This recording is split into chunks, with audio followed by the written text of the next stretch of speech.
O projeto Pensar e Fazer Arte do GEP, Grupo de Estudo e Pesquisa em Interdisciplinaridade, e FAFICLA, Faculdade de Filosofia, Comunicação, Letras e Artes, tem a grata satisfação de receber em nossos estúdios para mais um programa Pensar e Fazer Arte a professora Rosinda de Castro Guerra Ramos.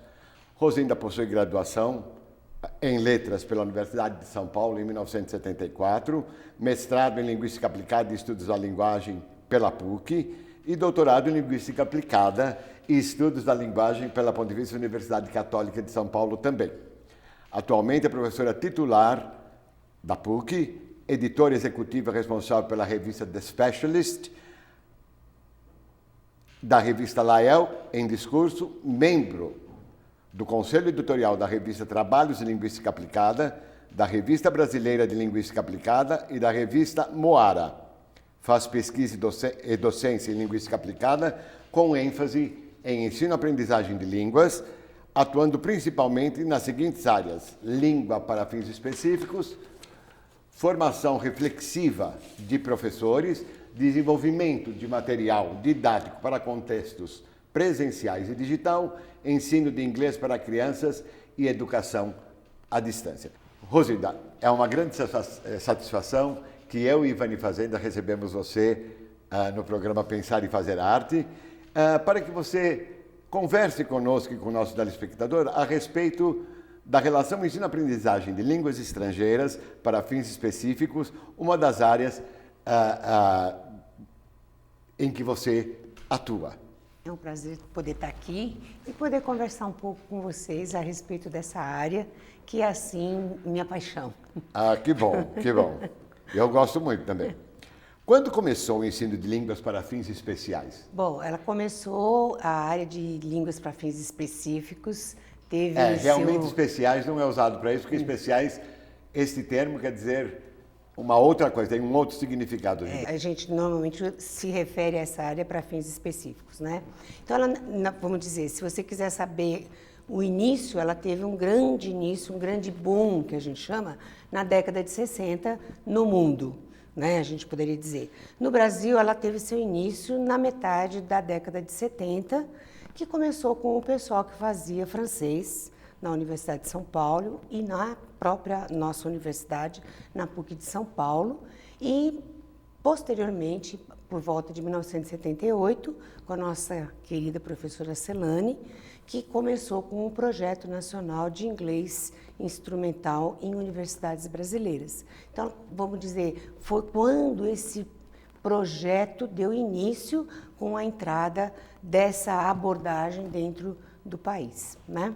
E lembrando que eu falei para você que se chama instrumental. Instrumental. Né? E no Brasil, o termo adotado para esta abordagem foi chamá-lo de instrumental, porque francês resolveu adotar o termo instrumental e não para fins específicos. Então, nesta época, decidiu-se adotar essa nomenclatura para a área. Ótimo, muito bem.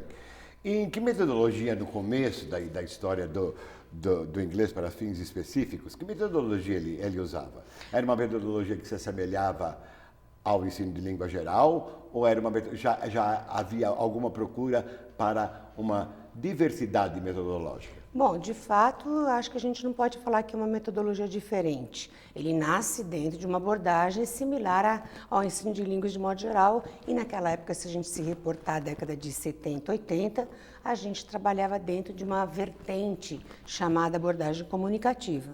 Então, a abordagem para fins específicos também bebeu dessa mesma fonte, né? A única diferença é que dentro do Brasil, a gente, como trabalhava com uma coisa chamada necessidade, né? Se trabalhava com necessidades específicas e foi feito um levantamento de necessidades com as universidades brasileiras, a gente, ao invés de trabalhar com as 4 habilidades, a gente passou a focalizar a habilidade necessária para os alunos. E naquela época, os alunos precisavam fazer leitura para suas áreas de especificidade. E daí então, que veio começou a trabalhar para fins acadêmicos, isso, né? A gente começou a trabalhar com as necessidades para fins acadêmicos. E nesse caso, em especial, focalizando as necessidades para a leitura, né? Você falou uma palavra aí que muitas vezes é interpretada tanto em sala de aula ou pelos alunos ou pela própria especificidade, pelo próprio saber epistemológico do nosso campo, needs. A palavra needs é ainda usada muito ocamente, vamos dizer assim, muito sem significado, mas ela é muito, muito importante na área de inglês para fins específicos. Conta um pouquinho como é que isso é feito para que se delineie uma metodologia apropriada para cada necessidade. Quer dizer, na verdade, ela é o cerne da abordagem. Ela é o cerne da abordagem de línguas, de modo geral. Sim. Então, a gente deveria, de qualquer forma, partir de uma coisa chamada needs. Se a gente pensar, quando a gente pensa em ensinar alguém, a gente deveria estar pensando nas necessidades que todos os alunos têm para aprender uma língua, né? E quando a gente pensa em necessidades, a gente está pensando assim, que necessidades ele precisa para poder atuar numa determinada área onde ele vai precisar usar aquela língua. Então, a gente chamaria essas necessidades, que seriam as necessidades de situação-alvo, tá? Ou seja, nos contextos de atuação. Então, a gente estaria pensando nessas necessidades. Só que essas necessidades têm que ser pensadas da seguinte forma: são aquelas da situação-alvo, mas também tem aquelas necessidades que a gente chamaria de desejos, os wants, Sim. que são aquelas que eu gostaria de estar aprendendo, mas que não necessariamente seriam aquelas que talvez eu fosse usar, né? Mas que também, às vezes, quando a gente está trabalhando com este levantamento de necessidades, a gente precisaria estar considerando e ponderando. Porque quando a gente faz um trabalho de levantamento de necessidades, a gente teria que estar ponderando entre aquilo que eu desejo aprender com aquilo que eu preciso de fato aprender para atuar em determinadas situações. E dentro dos needs, existe uma outra coisa que a gente chamaria, que faz parte do conjunto da palavra needs, Exatamente. que a gente chama de lacks, que seriam as lacunas, aquilo que falta para que eu consiga atingir aquilo. Por isso que a palavra é tão importante para quem trabalha, né? E complexa, porque você teria que trabalhar com esses 3 significados de needs para poder fazer um levantamento e trabalhar com essas 3 vertentes, articular para poder pensar em trabalhar para um curso. Né? Para um curso, para atingir uma totalidade. Exatamente. Vamos dizer assim. Exatamente. Para você montar, vamos dizer, desenhar um curso que atendesse às necessidades. As necessidades daqueles que vão fazer esse curso. A grande necessidade rodeada por todas as necessidades. Exatamente. É isso aí. Muito bem. Tá. Rosinda, diga uma coisa. Como o inglês para fins específicos era chamado no começo? Bom, no começo, se a gente pensar fora do Brasil, ele era chamado de inglês para ciência e tecnologia, nos primórdios do aparecimento dele. Aí ele passou a se chamar inglês para fins específicos. No Brasil, ele se chamava inglês instrumental. Esse era o primeiro nome conhecido, né? Sim. E se a gente pensar, posteriormente, a gente começa a ter as outras vertentes. Inglês para fins acadêmicos, inglês para negócios, inglês para fins profissionais, inglês para fins vocacionais. Sim. E aí você começa a ter uma nomenclatura aí que vai surgindo em função das várias vertentes para quais ele vai sendo procurado. Vai sendo procurado, sempre atendendo ao need, à necessidade de cada grupo. De cada grupo. Ótimo. Logicamente, também esses diferentes nomes não pararam aí, não é? Além do inglês do EAP, que é o inglês para fins acadêmicos, não é? Quais outros ramos de atuação específica que começaram a surgir? Olha, se você pensar... Inglês para negócio, por exemplo. Então, inglês para negócios é interessante, porque o grande, vou chamar de novo, né? O grande boom de inglês para negócios é a década de 90. Então, a gente tem o que a gente chama de EBP, que é em inglês Business English. Purposes. Né? Business English. E Business English não é English for Business Purposes. Essa é uma vertente interessante. É uma diferença interessante. Se falar inglês para negócios, é uma coisa. Inglês para fins de negócios é diferente. Por quê? Inglês para negócios é olhado como aquele inglês que as pessoas chamam, às vezes, de inglês técnico, aquele inglês que mexe com a linguagem da área. Que instrumentaliza o sujeito a ler um guia, por exemplo. Não. É aquele Não? inglês que mexe especificamente com o vocabulário, com o registro que é típico daquela área de conhecimento. Inglês para fins de negócios é aquele que prepara o indivíduo para desempenhar tarefas naquele contexto. Essa é a diferença de English for business, né? Que a gente chama para de negócio. inglês para negócios, para fins de negócios. Para fins de negócio. Que é diferente. Interessante. Essa é a diferença. Interessante. Tá? Então, tem essa diferença na nomenclatura e tem essa diferença na área. Que, em geral, quem está na área é que faz a diferença. O leigo ou aquela pessoa que não trabalha e tramita na área não faz essa diferença. E, em geral, quem publica livro aproveita para publicar Business English como não fazendo essa diferença. Sim. E, às vezes, o professor que não conhece a área desculpe, acha que está fazendo tudo a mesma coisa, né? E não é. E não é. E não é. E não é. E hoje em dia, por exemplo, estamos em 2012, qual é a área, qual dessas modalidades é considerada, assim, a mais importante dentro do ensino para fins específicos? Olha, se a gente for pensar no Brasil, né, o Brasil tem um problema muito sério. A gente tem um problema sério que o projeto de inglês instrumental criou, que é criar no Brasil o mito de que instrumental é ensino de leitura. Então, quando se fala em inglês instrumental, todo mundo pensa que inglês instrumental é um ensino de leitura e não consegue se enxergar que é para fins específicos. Então, nós temos esse problema hoje no país. Agora, a gente tem que pensar que a gente está em 2013 e nós mudamos. A gente trabalha por isso que eu mudei o nome. Então, hoje eu prefiro chamar que a gente trabalha numa área de línguas para fins específicos. Na verdade, teoricamente, estamos falando da mesma coisa. Mercadologicamente, a gente vai ter que fazer a distinção. Exatamente. Porque mercadologicamente, inglês instrumental é para leitura. Assim chama o vestibular, assim os professores conhecem como tal, assim os livreiros chamam como tal, né? Teoricamente estamos falando da mesma coisa, mas a gente vive nesse choque e nesse impasse. Então é melhor chamar de línguas para fins específicos. Por quê? Porque hoje a gente está falando de trabalhar em contextos específicos. Uma secretária terá que usar 4 habilidades. 4 habilidades. É impossível não usar 4 habilidades. Um piloto será obrigado a falar e ouvir. Ter um listening E speaking. Não tem jeito. Um controlador, a mesma coisa. Então, as novas áreas... Uma aeromoça. Estão aí.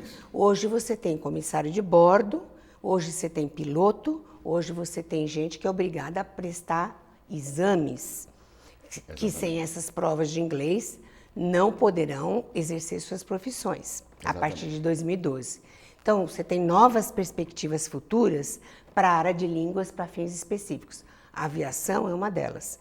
Sem diploma e sem o certificado de inglês, não haverá gente para ser controlador. Seria um certificado de proficiência naquela área. Na língua inglesa. Não poderá ser controlador, não poderá ser piloto. Quem está na área de tecnologia da informação para trabalhar em call center, para trabalhar em suporte, mesma coisa, também terá que ser obrigado a fazer uma prova onde hoje já está sendo preparada.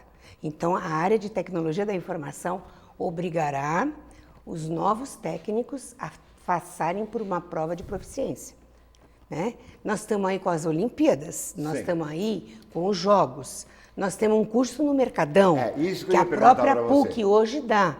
Portanto, o curso do Mercadão é um curso tipicamente de línguas para fins específicos. E é um curso que ajuda o adolescente, o telespectador que nos ouve, que nos assiste, por exemplo, a Anular essa falsa representação, que inglês para fins específicos seja um inglês somente para a leitura, e não é, porque no Mercadão, qual é o objetivo? Conta para o telespectador. Então, no qual Mercadão, a gente está ensinando as pessoas a serem capazes de desempenhar tarefas específicas, que é o quê? Atender o cliente que vem fazer compra no mercado. Isso. Esse é o típico curso. Caso seria nesse oral. caso, habilidade oral. Por quê? Porque ele é um vendedor que está vendendo seus produtos. Assim como tem o piloto que precisa falar com a torre. Claro. Assim como tem a secretária que precisa atender telefone, escrever carta, ler, mandar e-mails, ler relatórios e assim por diante. Né? É então, muito interessante. é isso que a gente está falando. Interessante. Na verdade, o que faz, acho que vou fechar um pouquinho, o que faz línguas para fins específicos? É olhar os contextos de atuação e ver o que precisa ser feito naquele contexto e capacitar e habilitar, né, os indivíduos a trabalharem naqueles contextos de atuação, seja em que habilidade for necessária. Então, se ele precisar ser competente em uma habilidade, ele será. Se ele precisar ser competente nas 4 habilidades, falar, ouvir, escrever e ler, ele será. Isso também não quer dizer que ele deva só ficar preso àquela habilidade, porque quanto mais fluência ele adquirir na língua, melhor, claro. em qualquer uma delas, claro. Não é? É óbvio. E qual é o perfil de um professor de língua estrangeira para fins especiais? Difere muito do perfil do professor que ensina as 4 habilidades em cursos regulares de inglês? Que metodologias e abordagens são usadas? Ou o ensino de língua estrangeira para fins específicos possui já a sua própria metodologia? Não, a gente não possui uma metodologia tão diferenciada assim. Eu acho que a grande diferença reside no fato de você fazer levantamento de necessidades. Acho que isso é uma diferença marcante. A segunda diferença, eu acho que é um pouco que o professor de línguas para fins específicos é um professor que precisa ser designer de cursos. Tem que ser course ele designer. Tem que fazer, de certa forma, não é que ele precisa fazer o desenho e ele vai ser aquele que vai planejar um curso, mas ele tem que ser um designer, ele tem que ter conhecimento de planejamento de curso, ele tem que ser pelo menos um professor bom avaliador de material. Porque se ele não for bom avaliador, ele não terá a capacidade de selecionar materiais necessários para que sejam usados para aquele curso. E, logicamente, o resultado do curso será fraco. Exatamente. Ele vai ter que, às vezes, desenvolver materiais, porque não necessariamente a gente terá materiais, né, que estão aí no mercado à sua mão. E essa, essa é a minha próxima pergunta. Como as especificidades, às vezes, os desejos deles sejam até por vezes inusitados, né? Que você geralmente não espera aquilo que eles pedem que seja incluído como conteúdo do curso.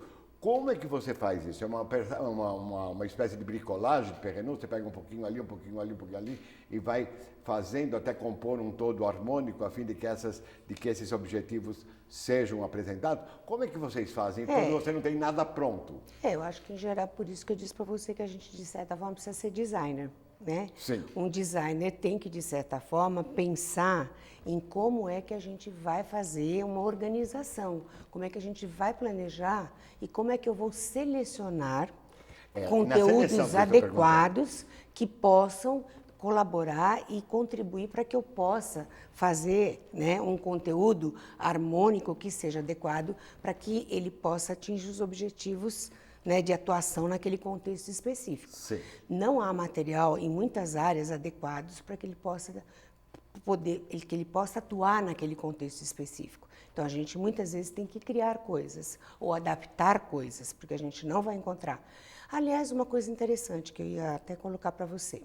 Nos últimos 3 ou 4 anos, se você olhar o mercado de edição e de publicação, deve ter aparecido no mercado de 40 a 50 ou 60 livros novos na área de línguas para fins específicos.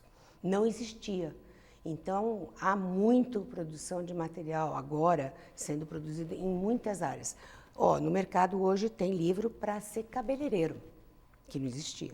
Sim. Né? Hoje você vai encontrar livro sobre aviação, que você não encontrava. Então, só para dizer assim, olha, para você ver que a área deve ser importante. Na medida em que a produção de material claro. feito pelas editoras, significa que a área interessa. Então, eu acho que a gente precisa começar a olhar como profissional e professor áreas, né, de atuação onde a gente pode estar prestando um trabalho aí e olhando com mais carinho, né, de que, de fato, a área é promissora, senão não teria livros sendo publicados no mercado. Tá certo. Né? Me diga uma coisa, avô. Qual, dentro desse course design, qual é a área mais complexa, porque você tem que design, como você falou, não é? Quando você não tem nada que preencha assim, a necessidade do aluno, como é que você faz? Você pode ser um professor autor?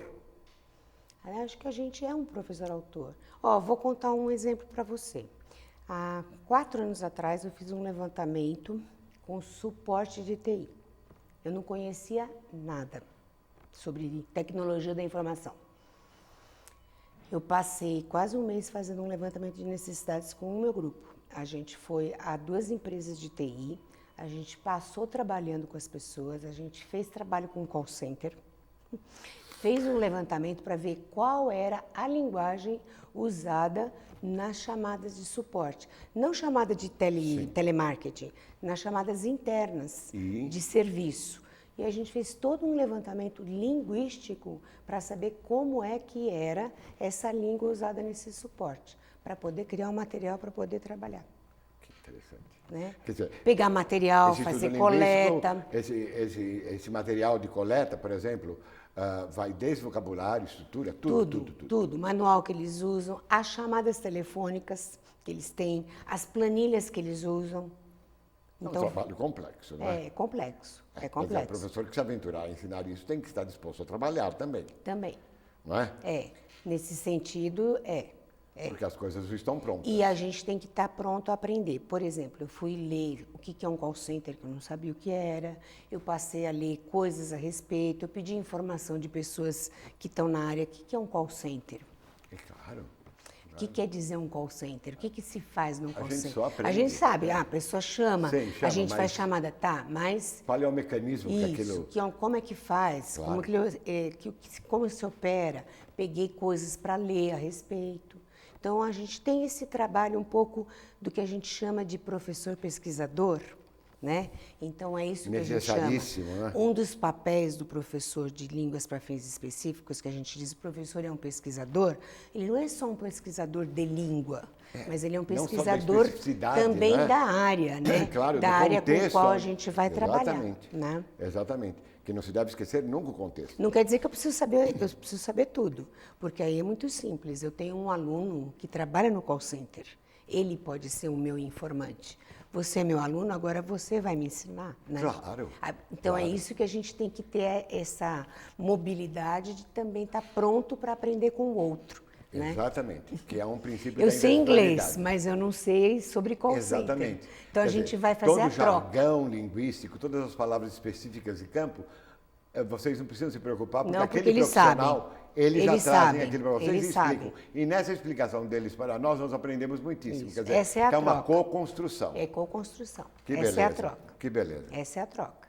A gente precisa estar pronto para aprender, né? Com humildade a aprender, e não saber, o papai sabe tudo, né? Que também não tem mais lugar na relação de Então, isso que é interessante de línguas para fins específicos. Quando a gente fala que os papéis do professor é de co-colaborador, de colaborativo, eu acho que aí a gente vê muita colaboração. Né, a cooperação. A cooperação. Né? A gente, de fato, é um colaborador. A gente, de fato, é co-construtor do conhecimento. Exatamente. Né? E a gente não é o onipotente. A gente sabe parte, a gente não sabe tudo. Exatamente. Isso que é bonito, é uma construção. Isso na interdisciplinaridade nós chamamos de humildade perante o conhecimento. Quer dizer, nós sabemos que sabemos bastante, mas perante o conhecimento nós não sabemos absolutamente nada. A única coisa que eu sei é que eu não sei absolutamente nada. Então, eu acho que essa área é uma área muito interessante, né, para o professor. Muito interessante. Muito interessante. E, Rosina, em um segundo, quais são as projeções futuras para a língua instrumental? Olha, eu acho que ela para mim, não tem, acho que ela é tudo. Ela é tudo. Ela é tudo. Eu acho que hoje eu não tenho mais cabeça de pensar que não existe mais línguas sem ser para fins específicos. Eu vejo tudo para fins específicos. Desde o Mercadão, que tem um objetivo menor, um contexto menor de atuação, até um contexto maior que é um curso de letras. Sim. A gente é formado para quê? Para ensinar, Sim. né? E então, com especificidades com também. várias especificidades. Com várias especificidades. Óbvio que ela é muito Sim. mais ampla e muito mais larga, Sim. mas ela também será com objetivos Sim. grandes. E então, eu acho que as interligadas, perspectivas que são ser, muito né? grandes, né? Muito grandes. Rô, eu gostaria que você dissesse, falasse alguma coisa na sua despedida do programa. O que você gostaria que eu dissesse? Eu gostaria que você dissesse que, bom, você que sabe, você que deve saber o que você... Não, acho que assim, acho que eu só posso dizer o seguinte, eu comecei minha carreira trabalhando com uma pessoa, né, que me ensinou a olhar que esta profissão só pode fazer a gente caminhar e entender que a gente está aprendendo hoje e sempre. E que os caminhos são sempre novos. Será que é a mesma pessoa que me ensinou? Essa pessoa a gente tem que falar, né? Que é a professora Claro. Celane, Claro. que me encaminhou e que me trouxe para esta área. Uma mãe né, acadêmica que eu disse que é muito minha importante paixão. que eu tenho junto com o Ivani Na verdade, Fazenda. eu tenho outras áreas, mas essa é minha grande paixão. E eu acho que ela vai ser minha paixão até morrer. Então, eu acho que ela é aquela motriz, né, a motriz da minha vida, que me incentiva a continuar achando que vale a pena dar aula, que vale a pena ser professor. Obrigado, mestre, por ter nos ajudado muito em nossa carreira. Bom, eu gostaria de agradecer ao telespectador pela audiência e até a próxima vez, se Deus quiser. Muito obrigado.